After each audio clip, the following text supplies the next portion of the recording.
بسم اللہ الرحمن الرحیم نحمدہ ونصلی ونسلم علی رسولہ الکریم۔ J T R media house کے پروگرام آپ کے مسائل کا حل کے ساتھ میں ہوں آپ کا میزبان آصف الرحمن سنان۔ ناظرین کرام، علم کا حاصل کرنا ہر مسلمان پر لازم قرار دیا گیا ہے، اور حصول علم کے بہت سارے فضائل احادیث مبارکہ میں آپ صلی اللہ علیہ وسلم کی زبان مبارک سے ارشاد ہوئے ہیں۔ حضور اکرم صلی اللہ علیہ وسلم کے فرامین سے یہ پتہ لگتا ہے کہ علم کو عبادت پر فضیلت حاصل ہے، لہٰذا ہم میں سے ہر ایک کو چاہیے کہ وہ حصول علم میں اپنی مکمل کوششیں صرف کرے اور اپنے روزمرہ کے معلومات، اپنے روزمرہ کے جو امور ہیں اس کے بارے میں دینی معلومات کے حصول کے لیے ہمیشہ کوشاں رہے، اور اتنا علم حاصل کرنا جس سے انسان دن اور رات اپنا وہ شرعی احکامات کے مطابق گزار سکے، اتنا علم حاصل کرنا ہر مسلمان پر فرض ہے۔ تو لوگوں کو یہ معلومات پہنچانا، ان کے اندر علم کو پھیلانا، اسی کوشش کے لیے یہ پروگرام شروع کیا گیا ہے۔ ہمارے آج کے اس پروگرام کے معزز مہمانان گرامی میں شامل ہیں جناب مفتی اسد اللہ شہباز صاحب۔ آپ جامعۃ الرشید میں استاذ الحدیث ہیں، دارالفتاح جامعۃ الرشید کے سینئر اساتذہ میں آپ شمار ہوتے ہیں۔ اس کے ساتھ ساتھ آپ کا شمار جامعہ کے سینئر اساتذہ میں ہوتا ہے۔ ہم اپنے سوالات کا آغاز جناب مفتی اسد اللہ شہباز صاحب سے کرتے ہیں۔ پہلا سوال بحرین سے اجمل صاحب نے کیا ہے۔ یہ کہتے ہیں کہ کوئی شخص اگر واٹس ایپ پر اپنی بیوی کو 3 بار طلاق دے دے تو کیا طلاق ہو جائے گی اور کیا رجوع ہو سکتا ہے؟ بسم اللہ الرحمن الرحیم۔ انہوں نے کہا ہے کہ 3 بار اپنی بیوی کو طلاق دے دے، تو جب 3 بار انہوں نے طلاق دے دی ہے تو اس کے الفاظ انہوں نے ذکر نہیں کیے۔ اگر تو انہوں نے صریح طلاق دی ہے، صریح الفاظ استعمال کیے تھے، مثلا یہی کہا تھا کہ میں نے آپ کو طلاق دی، تو 3 مرتبہ کہنے سے 3 طلاقیں واقع ہو جائیں گی، لہذا اب اس سے کسی قسم کا رجوع بھی نہیں ہو سکتا اور دوبارہ یہ ان کے ساتھ نکاح بھی نہیں کر سکتے۔ اب عدت گزارنے کے بعد یہ بھی عورت کہیں دوسری جگہ نکاح کر سکتی ہے۔ لیکن اگر انہوں نے ان کو طلاق بائن کے الفاظ بولے تھے، مثلا صریح الفاظ نہیں بولے تھے، کوئی ایسے الفاظ بولے تھے جو کہ کنایا تھے اور اس سے طلاق بائن واقع ہوئی تھی، ان کو الفاظ کے اوپر مدار ہوگا۔ وہ جب الفاظ یہ بھیجیں گے لکھ کر کے کون سے الفاظ تھے تو اس کے اوپر فیصلہ ہوگا۔ تو اگر طلاق بائن کے الفاظ ہوں تو پھر 1 طلاق ہو جائے گی، 3 طلاقیں نہیں ہوں گی اور 1 طلاق ہوگی، لیکن اس کا مدار الفاظ کے نقل کرنے پر ہے۔ یہ ہمیں دوبارہ اگر رجی والے یعنی صریح الفاظ نہیں تھے، کوئی اور الفاظ تھے، تو وہ الفاظ ہمیں دوبارہ بھیجے تاکہ ہم اس کے مطابق بتا سکیں کہ اب ان کو کتنی طلاقیں ہوئی ہیں۔ اگر انہوں نے صریح الفاظ بولے تھے تو 3 طلاقیں واقع ہوئی ہیں۔ بہت بہت شکریہ۔ انگلینڈ سے موسیٰ صاحبہ کا سوال ہے۔ وہ کہتی ہیں کہ جو نومولود بچہ ہوتا ہے اس کے بالوں کے وزن کے بقدر چاندی صدقہ کرنے کے بارے میں کہا جاتا ہے، تو اس کی شرعی حیثیت کیا ہے؟ اور دوسرا یہ ہے کہ یہ جو بال ہوتے ہیں بچے کے، ان کو عام جیسے جو نالی وغیرہ ہوتی ہے، سیوریج لائن وغیرہ، اس میں بہانا کیا یہ ٹھیک ہے یا کسی عام ڈسٹ بن وغیرہ میں پھینک دینا، کیا اس کی اجازت ہے؟ اور اگر کسی نے وہ چاندی صدقہ نہیں کی تو اس کے بارے میں کیا حکم ہے؟ دیکھیں، یہ جب بچہ پیدا ہو جائے تو اس کے بعد 7ویں دن مسنون طریقہ اور مستحب طریقہ یہ ہے کہ 7ویں دن اس کے سر کے بال صاف کیے جاتے ہیں اور اس کا عقیقہ کیا جاتا ہے۔ اس کی طرف سے اگر بچہ ہے تو 2 بکرے ذبح کیے جائیں، اور اگر بچی ہے تو 1 بکرا ذبح کیا جائے، اور پھر جتنے بال ہیں اس کے وزن کی مقدار چاندی جو ہے نا وہ صدقہ کیے جائیں۔ یہ ایک مستحب عمل ہے، آپ صلی اللہ علیہ وسلم سے یہی ثابت ہے اور آپ نے یوں کیا تھا، لہذا اس طرح اگر کوئی آدمی کرے گا تو اس کے بارے میں یہ کہ صدقہ جو ہے نا وہ بلاؤں کو ٹالتا ہے، تو لہذا اس بچے کے اوپر سے گویا کہ بلائیں ٹلیں گی اور اس کی طرف سے ایک صدقہ ہو جائے گا۔ لیکن اس کا حکم نفل حکم ہے، یہ فرض اور واجب نہیں ہے۔ جب نفل ہے تو نفل کا حکم یہی ہوتا ہے کہ اگر کسی نے کر لیا تو ثواب ملے گا، نہیں کیا تو اس کے اوپر کوئی گناہ نہیں ہے۔ تو یہ اگر کرنا چاہتے ہیں تو بہت اچھی بات ہے اور کرنا بھی چاہیے، لیکن اگر نہیں کیا انہوں نے تو کوئی حرج نہیں ہے، اس کا کوئی گناہ بھی نہیں ہے۔ اور البتہ جب استطاعت ہو جائے تو پھر کر دے، 7ویں دن نہیں ہے تو 14ویں دن، 14ویں دن نہیں ہے تو 21ویں دن، الی آخری عمر میں کسی وقت بھی وہ کر سکتا ہے۔ باقی رہ گئی یہ بات کہ بال جو ہے ان کو کہاں پھینکنا چاہیے، تو کیونکہ یہ انسان کا ایک حصہ ہے، ایک عضو ہے، وہ ہے کہ انسان کے اجزاء میں سے ہے، اور انسان اپنے تمام اجزاء سمیت وہ ایک متبرک چیز ہے، بابرکت چیز ہے، اور اس کی اہانت کرنا ٹھیک نہیں ہے. تو لہذا ان کو چاہیے کہ یہ جو بال ہیں اس کو کسی جگہ دفنا دیں تاکہ لوگ اس کے اوپر پاؤں نہ رکھیں اور کہیں گندگی میں نہ پھینکیں. ان کے اکرام کا تقاضا یہ ہے کہ یہ مکرم ہے، لہذا ان کو کسی جگہ دفنانا چاہیے. باقی عام ڈسٹ بن پھینک دینا یا نالی میں پھینک دینا یہ اچھی بات نہیں ہے. بہت بہت شکریہ مفتی صاحب. ملتان سے ابو ذر غفاری صاحب کا سوال ہے. انہوں نے اپنے نام کے متعلق ہی سوال کیا. کہتے ہیں کہ میرا نام ابو ذر غفاری ہے، جو ان کا نام اسی طرح رکھا گیا ہے. اس پر لوگوں کا اعتراض یہ ہے کہ آپ اپنے نام کے ساتھ غفاری کیوں لگاتے ہیں. تو یہ پوچھنا چاہتے ہیں کہ ایسا نام رکھنا یہ ٹھیک نہیں ہے یا ٹھیک ہے، اس کے بارے میں فرما دیں. کہتے ہیں کہ لوگوں کی اس بات سے مجھے بہت تکلیف ہوتی ہے. دیکھیں جی، یہ جو غفاری وغیرہ کے الفاظ ہوتے ہیں جس کی آخر میں یہ نسبت ہوتی ہے، خصوصاً حضرت ابو ذر غفاری رضی اللہ تعالیٰ عنہ جو تھے ان کی نسبت ہے اپنے قبیلے کی طرف. ابو ذر ان کی کنیت تھی اور ان کی جو نسبت قبیلہ ان کا غفار تھا، تو غفار کی طرف نسبت کر کے غفاری کہا جاتا تھا ان کو. تو انہوں نے کیونکہ اپنا نام رکھا ہے ابو ذر غفاری، ایک اکٹھا نام رکھا ہے، اور ہمارے ہاں جو عجم ہیں یعنی اجمی لوگ ہیں، ان کے اندر یہ نہیں ہے کہ اس کے معنی کو دیکھ کر اور کسی خاص مقصد سے نام رکھتے ہوں، بس ویسے ہی کوئی نام اچھا لگ گیا تو وہ نام رکھ دیا جاتا ہے. تو لہذا ان کی اگرچہ مطلب ان کا مقصد یہ نہیں ہے کہ میں قبیلہ غفار سے ہوں، لیکن اگر کوئی پڑھا لکھا آدمی، کوئی سلجھا ہوا آدمی یا کوئی عربی جاننے والا آدمی جب اس کو نام سنے گا تو وہ یہ سمجھے گا کہ شاید ان کا تعلق قبیلہ غفار سے ہے. تو اس سے وہ یہ سمجھے گا کہ جب قبیلہ غفار سے ہے، اور جب کہ یہ قبیلہ غفار سے ہے نہیں تو غیر قبیلے کی طرف نسبت ہو جائے گی. اور آپ صلی اللہ علیہ وسلم نے منع فرمایا ہے کہ کوئی آدمی اپنے آپ کی نسبت غیر اب یا غیر قبیلے کی طرف نہ کرے. تو لہذا اس اعتبار سے کسی نے ان کو منع کیا ہوگا کہ یہ غفاری مت رکھے اپنے نام کے ساتھ. لیکن کیونکہ اب یہ ان کے نام کا جز بن گیا ہے، تمام ڈاکیومنٹس میں یہی ہوگا، ہر جگہ ان کا نام یہی ہوگا، تو لہذا اس میں کوئی حرج بھی نہیں ہے، اتنا کوئی بڑا گناہ نہیں ہے. جب سب لوگوں کو پتہ ہے کہ یہ قبیلہ غفار سے نہیں ہے، یہ فلاں قوم کا آدمی ہے اور معروف بھی ہے، تو لہذا پھر ان کو ابھی نام بدلنے کی ضرورت نہیں ہے. اس سے بہت بڑی مشقت اور حرج لازم آئے گا. اسی نام کے اوپر گزارا کرے، لیکن اگر کوئی کہیں موقع ملے تو اس کی وضاحت ضرور کر دیا کریں کہ میں قبیلہ غفار سے نہیں ہوں. بہت بہت شکریہ مفتی اسد اللہ شہباز صاحب. ہماری آج کی نشست کے دوسرے معزز مہمان جناب مفتی عابد شاہ صاحب، آپ جامعۃ الرشید کے دارالفتاح کے سینئر مفتیان کرام میں شمار ہوتے ہیں. اس کے علاوہ حلال کی فیلڈ کا جو میدان ہے اس میں آپ کو خصوصی مہارت حاصل ہے. ہمارا اگلا سوال جناب مفتی عابد شاہ صاحب سے ہے. سعودی عرب سے دل نثار صاحب کا سوال ہے. وہ کہتے ہیں کہ کیا عمرہ کی ادائیگی سے پہلے مکہ مکرمہ میں غسل کے لیے کچھ دیر کے لیے احرام کھولنا جائز ہے؟ کچھ لوگوں سے سنا ہے کہ نبی کریم صلی اللہ علیہ وسلم جب عمرہ کرتے تھے تو مکہ میں پہلے غسل فرماتے تھے اور پھر عمرہ کرتے تھے. تو کیا یہ حدیث ثابت ہے؟ بسم اللہ الرحمن الرحیم. جہاں تک عمرہ کی ادائیگی کے لیے غسل کی سنیت کا تعلق ہے تو جی ہاں، عمرہ سے پہلے غسل مسنون ہے. لیکن عمرہ اس کو کہتے ہیں کہ عمرہ شروع اس وقت ہوتا ہے جب آدمی احرام باندھ کر، احرام کی چادریں باندھ کر وہ عمرے کی نیت سے تلبیہ پڑھنا شروع کرتا ہے. تو چونکہ احرام باندھتے وقت عمرہ شروع ہوتا ہے تو احرام باندھتے وقت ہی غسل مسنون ہے. اس کے بعد طواف سے پہلے یا سعی سے پہلے غسل کی سنیت یا استحباب کا کوئی ذکر ہمارے علم میں نہیں ہے، کسی حدیث میں اس کا ذکر ہمیں نہیں ملا. تو اگر یہ مراد ہے عمرہ کی ادائیگی کے لیے غسل سے کہ احرام کے وقت، تو جی ہاں وہ غسل مستحب ہے اور وہ سنت ہے. اور اگر کوئی مکہ میں عمرہ شروع کرتا ہے، مثلا تنعیم سے، مسجد عائشہ سے احرام باندھتا ہے تو وہ وہاں پر غسل کرے گا. باقی ان کے سوال سے یہ معلوم ہوتا ہے کہ یہ احرام کھولنا سے مراد یہ لے رہے ہیں کہ احرام کی چادریں کھولنا، حالانکہ شرعی طور پر اس کو احرام کھولنا نہیں کہتے ہیں.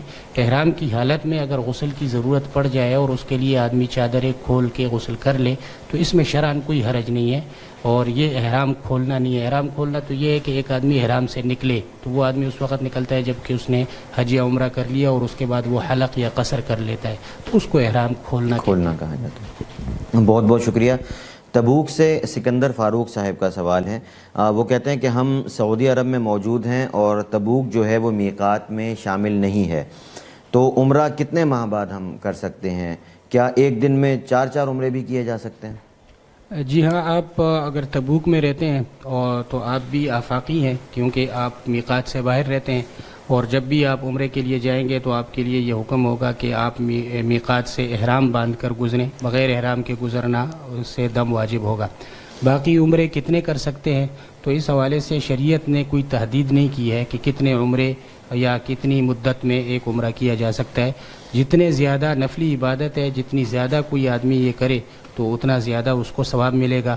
ایک دن میں ایک سے زیادہ عمرے بھی کیا جا سکتے ہیں، تو اس میں کوئی تحدید نہیں۔ بہت شکریہ۔ دوسرا آگے جو سوال ہے یہ بھی عمرے ہی سے متعلق ہے۔ فرقان سعید صاحب نے یہ سوال کیا ہے۔ وہ کہتے ہیں کہ میں 2017 میں عمرے پر گیا تھا اور میں نے پہلے عمرے میں حلق نہیں کروایا اور سر کی کچھ جگہوں سے بال کٹوا لیے، لیکن پھر جب دوسرے عمرے پہ میں گیا تو دوسرے عمرے میں نے حلق کروا لیا، تو کیا اس صورت میں مجھ پر دم واجب ہوگا؟ جی ہاں، ان پر اگر یہ پہلے اس سلسلے میں جو اصول ہے میں وہ عرض کر دیتا ہوں۔ احرام سے نکلنے کے لیے افضل طریقہ یہ ہے کہ حلق کیا جائے، یعنی سر کے بال منڈوا لیے جائیں، لیکن یہ بھی جائز ہے کہ قصر کیا جائے، یعنی سر کے بال، پورے سر کے بال جو ہے وہ ایک پور کے بقدر کاٹ لیے جائیں، اور 1/4 کے بقدر کاٹنا واجب ہے، یعنی سر کے 1/4 حصہ جس پر مسح کرنا واجب ہے اس کے بال کاٹنا وہ واجب ہے۔ تو اگر انہوں نے مختلف جگہوں سے بال کاٹے ہیں ان کو جمع کر کیا جائے تو سر کا 1/4 حصہ بن جاتا ہے، تو پھر تو ان کا واجب ادا ہو گیا ہے اور یہ احرام سے نکل گئے ہیں، ان پر کوئی دم نہیں ہے۔ لیکن اگر اس سے کم، جیسے کہ ان کی تعبیر سے واضح ہو رہا ہے کہ انہوں نے کہا کہ چند بال کاٹے ہیں مختلف جگہوں سے، تو اگر چند بال کاٹے ہیں تو ایسی صورت میں یہ احرام سے نہیں نکلے ہیں اور ان پر دم واجب ہوگا۔ اس کے ساتھ اگر انہوں نے ممنوعات احرام کا ارتکاب کیا ہوگا جیسے کہ ظاہر ہے تو ان پر دم واجب ہوگا۔ بہت بہت شکریہ۔ اگلا سوال مفتی اسد اللہ شہباز صاحب سے کیا ہے، کوئٹہ سے عزت خان صاحب کا سوال ہے۔ وہ کہتے ہیں کہ کیا عورت کے لیے سر پہ کالا خضاب یا کالا رنگ لگانا یہ صحیح ہے؟ اس کا تعلق اس بات سے ہے کہ اس عورت کی عمر کیا ہے۔ اگر اس کی عمر 40 سال سے کم ہے تو سر کے اوپر کالا رنگ بھی لگا سکتی ہے، کوئی حرج نہیں ہے اس میں، لیکن اگر 40 سال سے زائد عمر کی ہیں تو پھر سر کے اوپر کالا خضاب لگانا ٹھیک نہیں ہے۔ کسی اور رنگ کا بالوں کو رنگ سکتی ہے، بھورا ہے، سنہری ہے یا کوئی اور کلر وہ کر سکتی ہے، لیکن کالا رنگ لگانا پھر ٹھیک نہیں ہوگا۔ جی، عیشا قریشی صاحبہ کا سوال ہے۔ یہ کہتے ہیں کہ اگر درود تنجینا کی نظر اس طرح سے مانی جائے کہ اگر میرا کام پورا ہوا تو میں 3313 مرتبہ یہ درود پڑھوں گی، تو کیا یہ نظر پوری کرنا ضروری ہوگا؟ دیکھیں کہ نظر شرعاً وہ معتبر ہوتی ہے جس کے اندر قربت مقصودہ کی نظر مانی جائے، اور قربت مقصودہ بھی ایسی ہو کہ اس کی جنس سے کوئی چیز واجب بھی ہو۔ مثلا نماز ہے تو نماز ایک قربت مقصودہ ہے، بذات خود مقصود عبادت ہے، اور اس کی جنس میں سے 5 وقتہ نماز فرض بھی ہے۔ اسی طرح روزہ ہے، روزہ خود ایک مقصود میں عبادت بھی ہے اور اس کی جنس میں سے مثلا روزے ہمارے اوپر فرض بھی ہیں۔ صدقہ ہے، صدقہ جو ہے نا وہ خود قربت مقصودہ بھی ہے، زکوٰۃ ہمارے اوپر فرض بھی ہے۔ اس کے علاوہ جو دوسری عبادات ہوتی ہیں، مثلا غیر مقصودہ، مثلا کوئی آدمی یہ نظر مانے کہ میں اگر یہ کام ہو گیا تو میں 10 مرتبہ وضو کروں گا، تو وضو قربت مقصودہ نہیں ہے، ثواب ملتا ہے لیکن قربت مقصودہ نہیں ہے، لہذا اس کی نظر ہوگی ہی نہیں، منعقد ہی نہیں ہوگی۔ اسی طرح کوئی ایسی عبادت، مثلا کسی نے کہہ دیا کہ میں اگر یہ کام ہو گیا تو اتنی مرتبہ آیت کریمہ کا ختم کروں گا، تو آیت کریمہ کا ختم کرنا وہ قربت تو ہے، ثواب کا کام ہے، لیکن اس کی جنس میں سے کوئی واجب نہیں ہے، تو لہذا وہ بھی نظر منعقد نہیں ہوگی۔ تو یہ جو انہوں نے درود شریف پڑھنے کا کہا ہے تو یہ بھی قربت مقصودہ تو ہوگی ہے، لیکن اس کے جنس میں سے کوئی واجب نہیں ہے، لہذا یہ نظر بھی ان کی پوری نہیں ہوگی منعقد، تو لہذا یہ اگر پورا کرنا ان کے ذمہ ضروری نہیں ہے، ہاں البتہ ویسی پڑھنا چاہتے تو پڑھ لیں۔ بہت بہت شکریہ۔ رحیم یار خان سے شفیق الرحمان صاحب کا سوال ہے۔ یہ کہتے ہیں کہ ایک جگہ مسجد قائم ہے اور وضو خانہ جو ہے وہ مسجد سے باہر بلدیہ حدود میں تھا، تو بلدیہ نے وہ وضو خانہ ختم کرا دیا۔ اب کیا وضو خانہ مسجد کی حدود میں بنایا جا سکتا ہے جبکہ مسجد کی اور کوئی جگہ نہیں ہے، تو اس حدود کے اندر وضو خانہ بنانے کا کیا حکم؟ دیکھیں، حدود سے مراد اگر ان کی یہ ہے کہ جہاں نماز پڑھی جاتی تھی اس کے اندر یہ وضو خانہ بنانا چاہتے ہیں تو وہ تو جائز نہیں ہے۔ ہاں البتہ مسجد کی حدود سے مراد اگر وہ ہے جہاں جوتے وغیرہ رکھتے تھے یا کوئی اور نماز پڑھنے والی جگہ نہیں، اس کے علاوہ کوئی جگہ ہے تو اس میں اگر وضو خانہ بنانا چاہتے ہیں تو بنا سکتے ہیں، اس میں کوئی حرج نہیں ہے. اور اگر خود مسجد کے اندر بنانا چاہتے ہیں، مثلا پہلے وہاں نماز پڑھی جاتی رہی ہے جہاں سے جوتے اتار کے ہم اندر جاتے ہیں مسجد میں، وہ اگر جگہ ہے تو وہاں وضو خانہ ان کے لیے بنانا جائز نہیں ہوگا، کیونکہ وہ مسجد ایک مرتبہ بن چکی ہے اور ہمیشہ مسجد ہی رہے گی. اس کا متبادل کوئی انتظام کرنا چاہیے، چاہے تو یہ الگ سے کوئی زمین خریدیں اس کے لیے، چاہے بلدیہ سے خریدیں یا کہیں دور بھی خریدیں. لازمی نہیں ہے کہ مسجد کے ساتھ ہی لگا کر آپ نے وضو خانہ اور پیشاب خانہ بنانا ہے، کچھ فاصلے کے اوپر بھی بنا کر اور وہاں پر وضو خانہ بنایا جائے، اس مسجد کے اندر نہ بنایا جائے. بہت بہت شکریہ جناب مفتی اسد اللہ شہباز صاحب. اگلا سوال مفتی عابد شاہ صاحب سے کیا ہے. بنگلہ دیش سے اسحاق احمد صاحب کا سوال ہے. یہ کہتے ہیں کہ مکہ سے طائف گھومنے کے بعد واپسی میں 6 افراد بغیر احرام کے مکہ میں داخل ہوئے، جن میں ایک نابالغ بچہ بھی تھا. تو کیا نابالغ پر کوئی دم آئے گا؟ نیز دم دینے کی کیا صورت ہوگی؟ کیا اونٹ کی قربانی سے دم ادا ہو جائے گا؟ جی، نابالغ کے حوالے سے شریعت کا حکم یہ ہے کہ جب اس کا احرام باندھا جائے تو اس کو بھی ممنوعات احرام سے روکا جائے، یعنی اولیاء کی ذمہ داری ہے کہ اس کو ممنوعات احرام نہ کرنے دیں. تو میقات سے بغیر احرام کے گزرنا یہ بھی ایک ممنوع امر ہے احرام میں. تو اس کا بھی ان کو چاہیے تھا کہ بغیر احرام کے خود بھی میقات سے نہ گزرتے اور اس کو بھی نہ گزارتے. لیکن نابالغ کے احرام کے بارے میں فقہی مسئلہ یہ ہے، حکم یہ ہے کہ اگر وہ کسی ممنوع کام کا ارتکاب کر لے تو اس سے اس پر کوئی دم واجب نہیں ہوتا. باقی یہ خود جو ہے میقات سے گزرے ہیں تو ان پر دم واجب ہے، اور عمرہ اگر نہیں کیا ہے تو قضا بھی اس کی واجب ہوگی. بہت بہت شکریہ. یمبو سے بلال صاحبہ کا سوال ہے. وہ کہتے ہیں کہ کچھ مہینے پہلے ہم بنا احرام باندھے صرف طواف کرنے کے لیے مکہ مکرمہ گئے تھے. 2-3 دفعہ ایسا کیا، بعد میں پتہ چلا کہ عمرہ کرنا ضروری تھا، اب دم دینا لازم ہے. تو اب صرف دم دینا ہوگا یا ان عمروں کی جو ہم نے پہلے اس طرح سے کر لیے ان عمروں کی قضا بھی کرنا ہوگی؟ جی، عمروں کی قضا بھی کرنی ہوگی. جتنی مرتبہ کوئی بغیر احرام کے میقات سے گزر کر مکہ گیا ہو تو وہ اتنے دم بھی دے گا اور اتنے عمرے بھی کرے گا. تو یہ دونوں حکم ہیں، دونوں کام کرنے ہوں گے. بہت شکریہ. کراچی سے عبدالرافع زبیری صاحب کا سوال ہے. وہ کہتے ہیں کہ عمرہ کے دوران طواف کے وقت خون نکل جائے اور سعی وغیرہ کرنے کے بعد معلوم ہوا کہ ایسی صورت ہے، تو اس صورت میں عمرہ دوبارہ کرنا ہوگا یا کیا حکم ہوگا اس کا؟ جی، سعی تو اس حالت میں بھی ہو سکتی ہے، ماہواری کی حالت میں سعی درست ہے. البتہ طواف کے لیے پاک ہونا شرط ہے. تو اگر یہ طواف کے دوران اس طرح ماہواری شروع ہو گئی اور پتہ نہیں چلا، بعد میں پتہ چلا، تو وہ طواف نہیں ہوا، اس طواف کو دوبارہ کرنا ضروری ہوگا. بہت بہت شکریہ. اگلا سوال مفتی اسد اللہ شہباز صاحب سے کیا ہے. انڈیا سے محمد تسلیم اختر صاحب کا سوال ہے. یہ کہتے ہیں کہ پنچایت میں جرمانہ کے پیسے جمع ہوئے ہیں، تو کیا ان سے مسجد کا بیت الخلاء یا غسل خانہ یا وضو خانہ وغیرہ بنوانا یہ جائز ہے؟ دیکھیں، اولاً تو جرمانے کے پیسے لینا جائز ہے یا نہیں جائز، یہ سوال پوچھنا چاہیے تھا. وہ تو انہوں نے لے لیے ہیں. شرعاً جرمانے ڈال کر پیسے لینا وہ جائز نہیں ہے. تو اور اس کا حکم یہ ہے کہ اگر انہوں نے پیسے لے لیے ہیں تو واپس جن حضرات سے لیے ہیں ان کو وہ پیسے واپس لوٹانے ہوں گے. تو لہذا یہ پیسے ان کا حق ہے، ان کے پاس واپس پہنچائے جائیں. اور اگر یہ کہتے ہیں کہ ہمیں پتہ نہیں ہے کون ہے تو یہ اعلان کر دیں کہ کن لوگ جن کے اوپر ہم نے جرمانہ ڈالا تھا وہ واپس لے جائیں پیسے. تو وہ انشاءاللہ لائن لگ جائے گی پیسے لینے والوں کی، تو وہ ان کو واپس پیسے دے دیے جائیں. اور اگر کوئی بالفرض ایسی صورت ہے کہ کوئی ان کو نہیں مل رہا اس کا مالک پیسوں کا، تو پھر اس کا حکم یہ ہے کہ یہ بغیر نیت ثواب کی نیت کیے بغیر ان پیسوں کا کہیں صدقہ کر دیں. اور اس میں سے ایک مصرف یہ بھی ہے کہ آدمی یہ بیت الخلاء وغیرہ بنا دے تو تب بھی ان کی جان چھوٹ جائے گی، اس کی اپنی گویا کے اوپر سے بوجھ اتارنے کی نیت سے. اس کا ثواب ان کو کچھ نہیں ملے گا. بہت بہت شکریہ. کوہاٹ سے مجیب صاحب کا سوال ہے. وہ کہتے ہیں کہ میں نے ایک مولوی صاحب سے سنا ہے کہ جو شخص نماز نہیں پڑھتا اور یہ کہتا ہے کہ اللہ غفور رحیم ہے تو اس سے وہ گناہگار ہوگا، تو اس کی کیا حقیقت ہے؟ دیکھیں، 2 مسئلے ہیں الگ الگ. ایک تو یہ کہ کسی آدمی کو آپ نے نماز کے بارے میں کہا اور اس نے سرے سے آگے سے انکار ہی کر دیا، وہ تو کفر ہو جاتا ہے.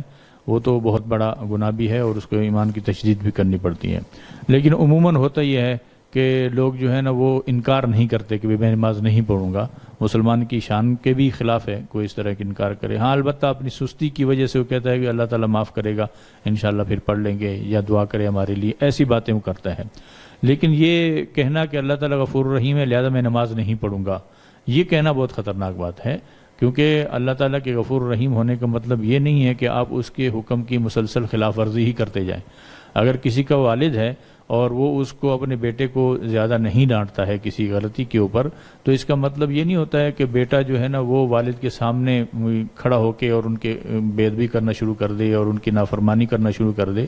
تو اس کو تو اب جب ایک دو مرتبہ والد نے نہیں ڈانٹا تو اب مزید اس کو شکر گزار ہونا چاہیے اور اس کی اطاعت کرنی چاہیے, نہ یہ کہ اس کے سامنے کھڑا ہو کے مزید نافرمانی شروع کر دے.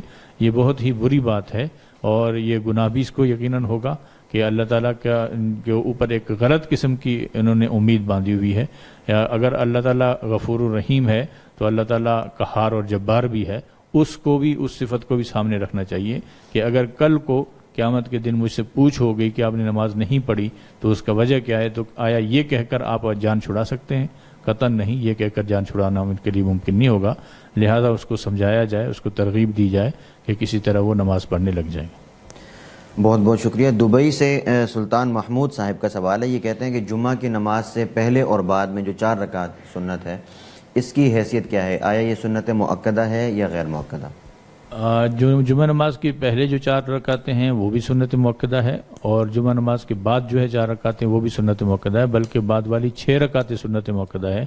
بعض حضرات اگرچہ اختلاف ہے, بعض 4 رکعت کہتے ہیں, بعض 6 رکعت سنت مؤکدہ کہتے ہیں, بعض کے ہاں 2 رکعت بھی ہے, لیکن بہرحال جن کے ہاں ہے تو ان کے ہاں سنت مؤکدہ ہی ہے. یہ بہت بہت شکریہ. اگلا سوال مفتی عابد شاہ صاحب سے کیا گیا ہے. مدینہ منورہ سے اسحاق علی صاحب کا سوال ہے. یہ کہتے ہیں کہ بہت سے کھانے ایسے ہوتے ہیں جنہیں دان سے کاٹ کر یعنی نوچ کر کھانا کھانے میں اس میں آسانی ہوتی ہے, جیسے برگر, سینڈوچ وغیرہ, تو کیا انہیں اس طریقے سے کھانا ٹھیک ہے؟ جی, حدیث شریف میں بعض چیزوں کو اس طریقے سے کھانے کا ثبوت ملتا ہے, جیسے کہ ابو داؤد شریف کی ایک روایت میں گوشت کے حوالے سے اس کا ذکر ہے کہ آپ صلی اللہ علیہ وسلم نے فرمایا کہ لا تقطع اللحم بالسکین فإنه من صنع الأعاجم, کہ تم گوشت جو ہے اس کو چھری سے نہ کاٹا کرو, یہ عجمیوں کا طریقہ ہے. وانحسوه فإنه أهنأ وأمرأ, اور اس کو دانتوں سے نوچ کے کھاؤ, اس لیے کہ یہ مزیدار بھی ہوتا ہے اور ہضم میں بھی آسان ہوتا ہے. تو یہ روایت اگرچہ اس پر کلام ہے لیکن اس کی تائید دیگر روایت صحیح روایت سے بھی ہوتی ہے. بخاری شریف کی روایت میں بھی اس کا ذکر ہے کہ ایک صحابی فرماتے ہیں کہ ناولتہ العضد, کہ میں نے آپ صلی اللہ علیہ وسلم کو دست دیا, یعنی دستہ جو بکری کا ہوتا ہے, تو آپ صلی اللہ علیہ وسلم نے فأکلہا حتی تعرقہا, آپ نے اس کو اس طریقے سے کھایا کہ دندان مبارک سے اس سے گوشت نوچ کر نوش فرمایا. تو جس طرح گوشت کے بارے میں اس کا ثبوت ہے, تو دیگر ایسی چیزیں کہ جن میں اس طریقے سے کھانے کی ضرورت محسوس ہو, اگر کوئی اتباع سنت کی نیت سے اس کو کھائے گا تو امید ہے کہ اس کو سنت کا ثواب بھی ملے گا. باقی ضرورت کے وقت اس طریقے سے کھایا جا سکتا ہے, اس میں کوئی حرج نہیں. بہت بہت شکریہ. جدہ سے محمود الحسن صاحب کا سوال ہے. وہ کہتے ہیں کیا تجدید نکاح فون پر ہو سکتا ہے, اور اگر ہو سکتا ہے تو اس کا طریقہ بتا دیں. جی, فون پر نکاح کا مسئلہ اہل علم کے درمیان اختلافی ہے, اور اس لیے اس کا بہتر طریقہ وہ یہ ہوتا ہے کہ فون پر نکاح نہ کیا جائے بلکہ نکاح کی توکیل کی جائے. یعنی کہ دلہا یا دلہن وہ فون پر کسی کو اپنا وکیل بنا دے, اور وہ وکیل دوسرے کے ساتھ, یعنی دوسرا دلہا ہو یا دلہن ہو, اس کے ساتھ ایک مجلس میں 2 گواہوں کے سامنے ایجاب و قبول کر لے, تو اس طریقے سے بے غبار طریقے سے نکاح ہو جائے گا. بہت بہت شکریہ. مریم عارف صاحبہ کا سوال ہے. کہتی ہیں کہ بارات کا حکم کیا ہے, یہ حرام ہے یا مباح ہے, اس کے بارے میں فرمائیں. یہ نکاح کے حوالے سے جو ایک مستقل سنت ہے وہ صرف ولیمہ کی دعوت ہے, اس کے علاوہ کوئی چیز بھی شرعی نہیں ہے. مثلا بارات جو ہے یہ کوئی شرعی چیز نہیں ہے, البتہ اس کی ضرورت ہوتی ہے, تو اس لیے اگر کچھ لوگ جا کے دلہن کو لے آئیں تو اس میں کوئی حرج نہیں ہے. بعض روایات میں اس کا ذکر آتا ہے کہ دلہن کے گھر کی خواتین اور بعض بچے بھی وہ اس کے ساتھ جانا ثابت ہے تو وہ بھی اگر جائیں ساتھ تو اس میں کوئی حرج نہیں ہے. لیکن جس طریقے سے اس کو ایک رسم بنا لیا گیا ہے, باقاعدہ رسم جس کے لیے طرح طرح کے تکلفات ہوتے ہیں اور دلہن کی طرف سے بھی دعوت کا اہتمام ہوتا ہے باقاعدہ, تو وہ محض ایک رسم ہے, اس کی کوئی اصل دین میں نہیں ہے, اس سے بچنا چاہیے. بہت بہت شکریہ. اگلا سوال مفتی اسد اللہ شہباز صاحب سے کیا ہے. اسلام آباد سے محمد نقشب اعجاز صاحب کا سوال ہے. یہ کہتے ہیں کہ کیا احادیث کی کتب میں موجود احادیث کو صرف مصنف پر اعتبار کرتے ہوئے اس کے نام کے حوالے سے بذریعہ سوشل میڈیا یا کسی اور طرح سے دوسروں تک پہنچانا صحیح ہے, یا کسی عالم سے اس کی باقاعدہ تصدیق بھی کرانا ضروری ہوگا؟ جی, آج کل یہ بہت بڑا مسئلہ پیدا ہوا ہے کہ کوئی بھی آدمی کوئی قول کہیں سے نقل کرتا ہے اور اس کے نیچے لکھ دیتا ہے کہ بخاری اور مسلم میں یہ موجود ہے. حالانکہ بخاری اور مسلم کے اندر اس کا کوئی ذکر موجود نہیں ہوتا. تو لہذا ایسی بہت سی روایات ہمارے سامنے سے گزری ہیں کہ وہ فیس بک پر یا واٹس ایپ پہ چلتی رہتی ہیں اور اس کے نیچے حوالہ دیا ہوتا ہے بخاری شریف کا یا مسلم شریف کا یا نسائی شریف کا یا کسی اور اچھی کتاب کا, لیکن اصل روایت وہاں ہوتی نہیں ہے, کیونکہ اس کے الفاظ سے پتہ چل رہا ہوتا ہے کہ یہ روایت سیاسی تک کی نہیں ہے. تو لہذا اگر کوئی ایسی روایت ہے جس کے اوپر بخاری یا مسلم یا کسی اور دوسری مستند کتاب کا نام لکھا ہوا ہے, اس کا حوالہ دیا ہوا ہے, تب بھی کسی عالم سے پوچھے بغیر اس کو آگے سینڈ کرنا جائز نہیں ہے. آدمی کسی سے پوچھ لے کہ واقعتاً یہ حدیث ہے یا نہیں ہے, اور اس کے بعد پھر تحقیق کر کے بھیجنی چاہیے.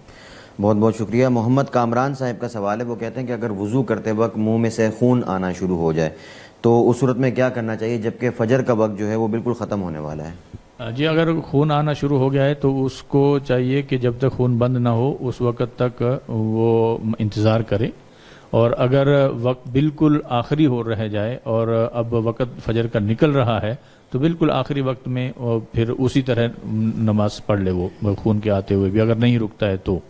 اگر اس سے تو سجدہ صاف کرنا ہوگا یا نماز نئے سرے سے دوبارہ پڑھنی ہوگی؟ نہیں جی, اگر صرف صورت ہی چھوٹی ہے تو سجدہ صاف کرنے سے نماز ہو جائے گی, اثر نو نماز پڑھنا ضروری نہیں ہے. بہت بہت شکریہ. اگلا سوال مفتی عابد شاہ صاحب سے کیا ہے. شارجہ سے شاکر رحمان صاحب کا سوال ہے.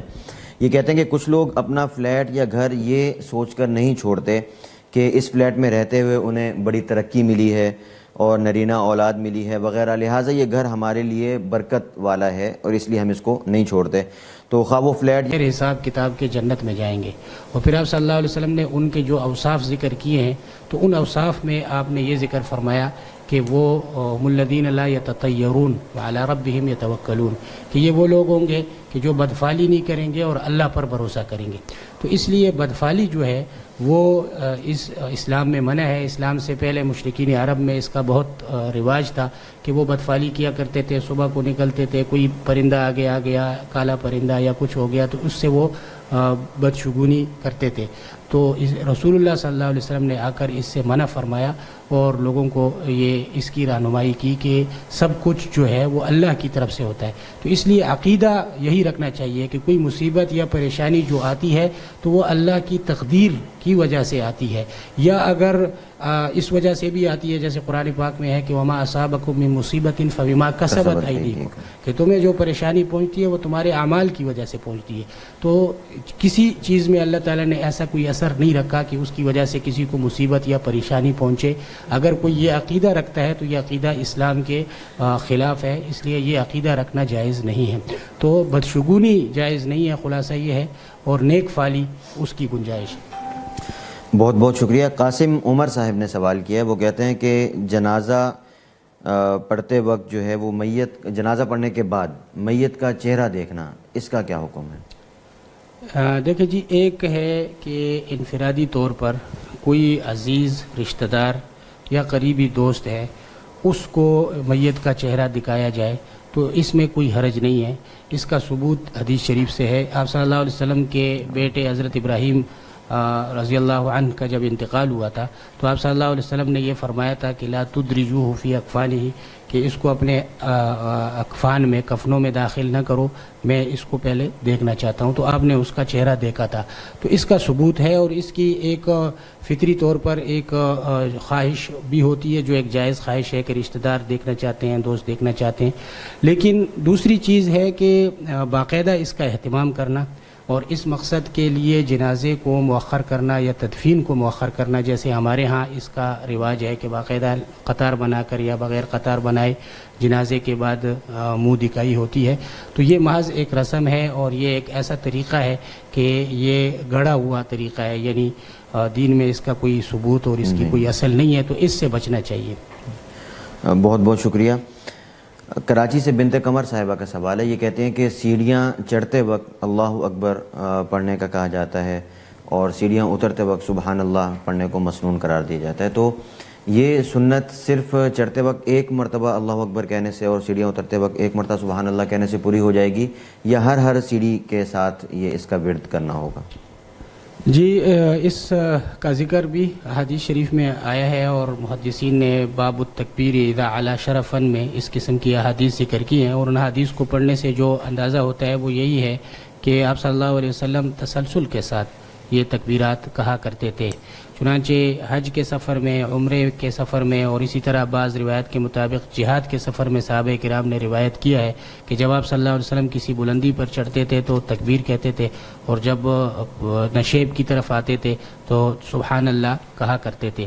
البتہ بخاری شریف کی ایک روایت میں اس کا اضافہ بھی ہے کہ جب آپ بلندی پہ چڑھتے ہوئے کسی کھلی جگہ پر پہنچتے تھے تو آپ 3 مرتبہ اللہ اکبر اللہ اکبر اللہ اکبر فرماتے، اور اس کے بعد لا الہ الا اللہ وحدہ لا شریک لہ لہ الملک ولہ الحمد یحیی و یمیت وہو حی لا یموت، یہ جو چوتھے کلمہ کے نام سے معروف کلمات ہیں یہ ارشاد فرماتے تھے۔ اور اگر جہاد کا سفر ہوتا تھا تو اس میں آئبون تائبون عابدون ساجدون لربنا حامدون یہ کلمات بھی کہتے تھے۔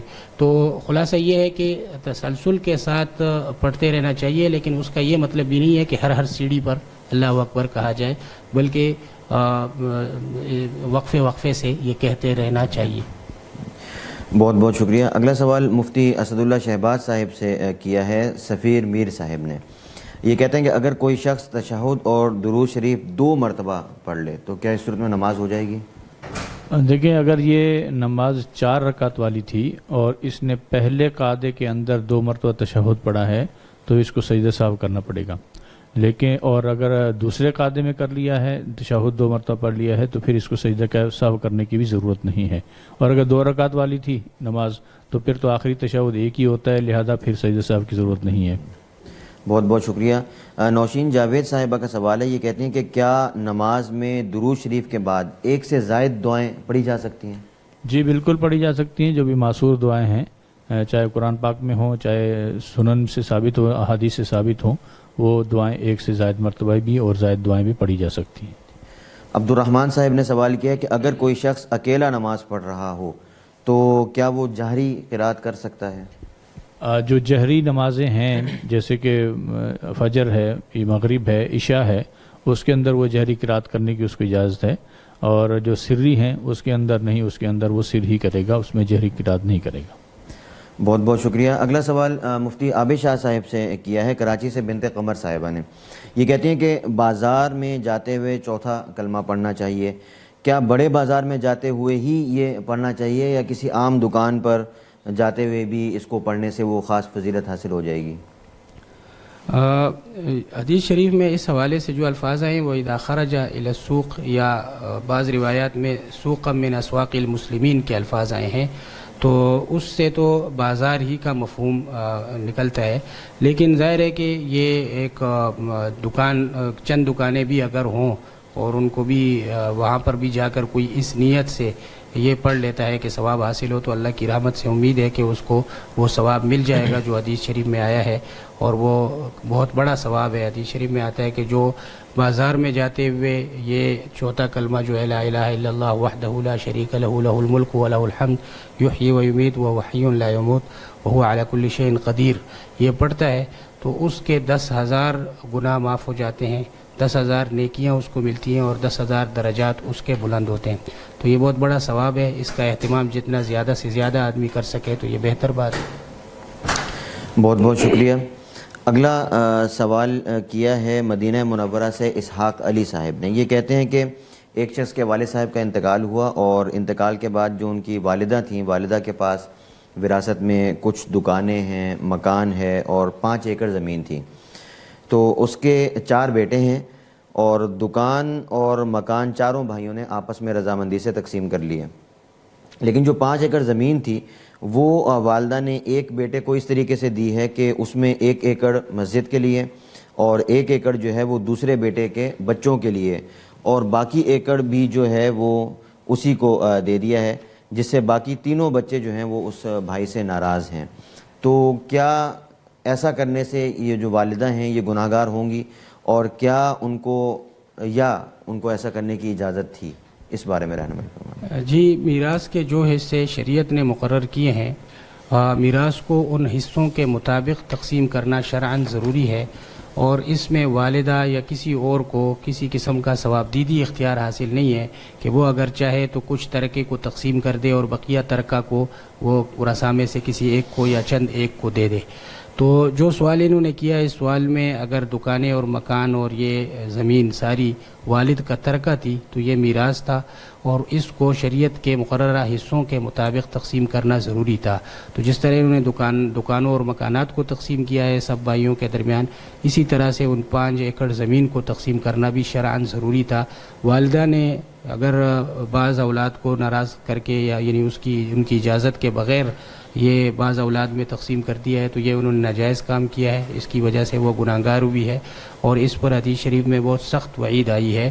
حدیث شریف میں ہے کہ من قطع میراثا فرضہ اللہ قطع اللہ میراثہ من الجنہ، کہ جس نے کسی ایسی میراث کو کسی وارث سے کاٹ دیا، روک دیا جس کو اللہ نے مقرر کیا ہے، تو اللہ تعالیٰ جنت سے اس کا حصہ کاٹ دیں گے۔ تو اس لیے اب ان کے ذمہ یہ اب بھی شرعاً واجب ہے کہ اگر ان کے اختیار میں ہے تو وہ ان جن بیٹوں کو وہ زمین دی گئی ہے ان سے لے کر شرعی حصوں کے مطابق تمام بیٹوں میں وہ تقسیم کریں۔ بہت بہت شکریہ۔ ناروے سے عمر صاحبہ کا سوال ہے، یہ کہتے ہیں کہ ناروے جیسے ملک میں اپنا ذاتی گھر بنانا یہ تقریباً ناممکن ہے، اور اس کے لیے بینک سے سودی قرضہ لینا پڑتا ہے۔ تو اب 2 ہی صورتیں ہیں، یا تو آپ اپنا گھر نہ بنائیں، یا اگر آپ نے گھر بنانا ہے تو بینک سے سودی قرضہ لے لیں۔ تو کیا اس صورت میں بینک سے سودی قرضہ لینے کی اجازت ہوگی؟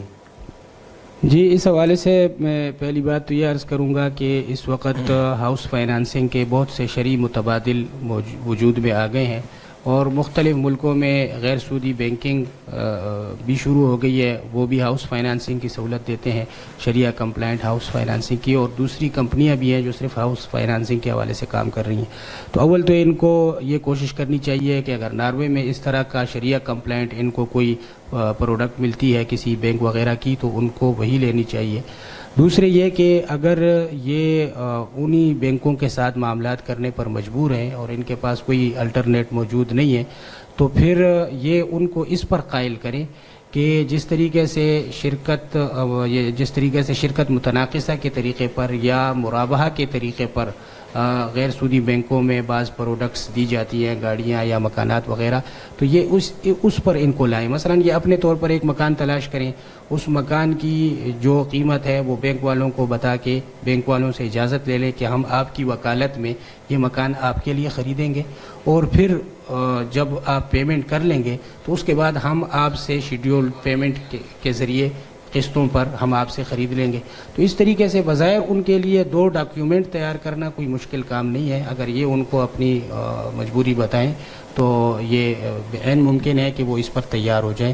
تو بہرحال ان کو شرعی جو اصول ہے اس کی رعایت رکھنی چاہیے۔ سود جو ہے وہ بہت بڑا گناہ ہے، اور اس گناہ کو جو ہے اختیار کرنا جبکہ متبادل ممکن بھی ہوں تو اس پر ان کو بالکل نہیں آنا چاہیے۔